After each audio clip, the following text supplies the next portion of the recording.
ಈ ವಿಡಿಯೋವನ್ನು ನೋಡುವ ಮುನ್ನ ನೀವು ಇನ್ನೂ ಕೂಡ ನಮ್ಮ ಚಾನೆಲ್ ಅನ್ನು ಸಬ್ಸ್ಕ್ರೈಬ್ ಆಗದಿದ್ದರೆ ಸಬ್ಸ್ಕ್ರೈಬ್ ಆಗಿ ಮತ್ತು ಈ ವಿಡಿಯೋಗೆ ಒಂದು ಲೈಕ್ ಮಾಡಿ. ಸ್ನೇಹಿತರೆ ನಮಸ್ಕಾರ. ಈ ಒಂದು ವಿಡಿಯೋದಲ್ಲಿ ನನ್ನ ಜೀವನದಲ್ಲಿ ನಡೆದ ಒಂದು ಘಟನೆಯ ಬಗ್ಗೆ ಹೇಳುತ್ತೇನೆ. ಸಂಪೂರ್ಣ ವಿಡಿಯೋ ನೋಡಿ. ಐಶ್ವರ್ಯ ನಮ್ಮ ಮನೆಯ ಎದುರು ವಾಸ ಮಾಡುತ್ತಿದ್ದ ಕುಟುಂಬ. ಅವಳು ಅವಳ ಗಂಡ ಮತ್ತು 1 ವರ್ಷದ ಮಗು ಜೊತೆಗೆ ಇದ್ದಳು. ನಾನು ವಡಾ ಪಾವ್ ಅಂಗಡಿ ಇತ್ತು. ದಿನಾಲೂ ಅವಳು ತನ್ನ ಮಗುವಿನ ಜೊತೆಗೆ ವಡಾ ಪಾವ್ ತಿನ್ನಲು ನನ್ನ ಅಂಗಡಿಗೆ ಬರುತ್ತಿದ್ದಳು. ಒಂದು ದಿನ ಅವಳು ತಡವಾಗಿ ಬಂದಳು. ಗರಂ ವಡಾ ಪಾವ್ ಕೊಡಲು ಹೇಳಿದಳು. ನಾನು ಅವಳಿಗೆ ಬಿಸಿ ವಡಾ ಪಾವ್ ಕೊಟ್ಟೆ. ಆಗ ನನ್ನ ಕಣ್ಣು ಅವಳ ದೊಡ್ಡ ದೊಡ್ಡ ಕಲ್ಲಂಗಡಿ ಹಣ್ಣಿನ ಕಡೆಗೆ ಹೋಯಿತು.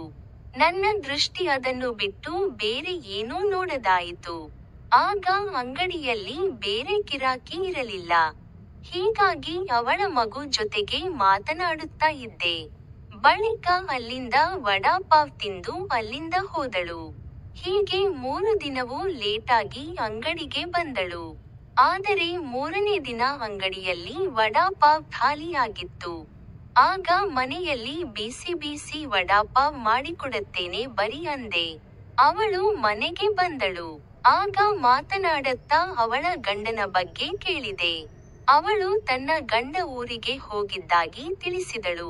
ನಾನು ಮನಸ್ಸಿನಲ್ಲಿ ಖುಷಿ ಮಾಡಿಕೊಂಡು ಅವಳಿಗೆ ಬಿಸಿ ಬಿಸಿ ವಡಾ ಪಾವ್ ಕೊಟ್ಟೆ. ಅವಳು ತಿಂದಳು. ಬಳಿಕ ನಾನು ಜಳಕಕ್ಕೆ ಹೋಗಬೇಕು ಅಂತ ಹೇಳಿದೆ. ಆದರೆ ಅವಳ ಮಗು ಆಟವಾಡುತ್ತಿತ್ತು. ಅದಕ್ಕೆ ಅವಳು ನಮ್ಮ ಮನೆಯಲ್ಲೇ ಕುಂತಿದ್ದಳು. ನಾನು ಎಲ್ಲ ತೆಗೆದು ಅವಳ ಎದುರು ಸ್ನಾಕ್ಗೆ ಹೋದೆ.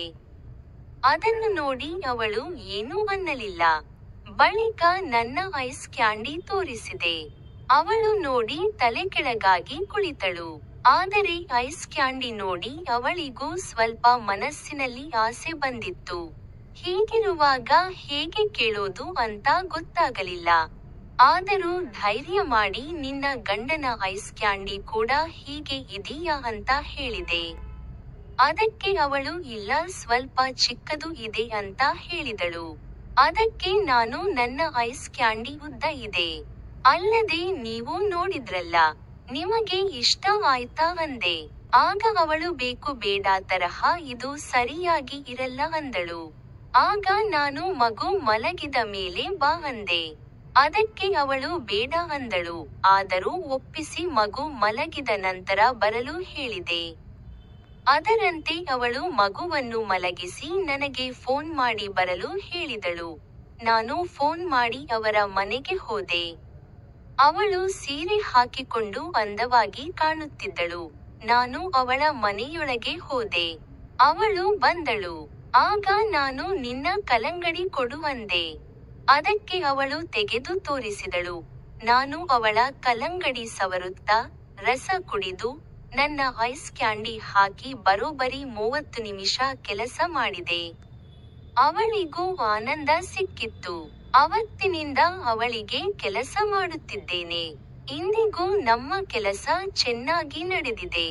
ಈ ಕಥೆ ನಿಮಗೆ ಇಷ್ಟ ಆದ್ರೆ ವಿಡಿಯೋಗೆ ಒಂದು ಲೈಕ್ ಮಾಡಿ, ಚಾನೆಲ್ ಸಬ್ಸ್ಕ್ರೈಬ್ ಮಾಡಿ.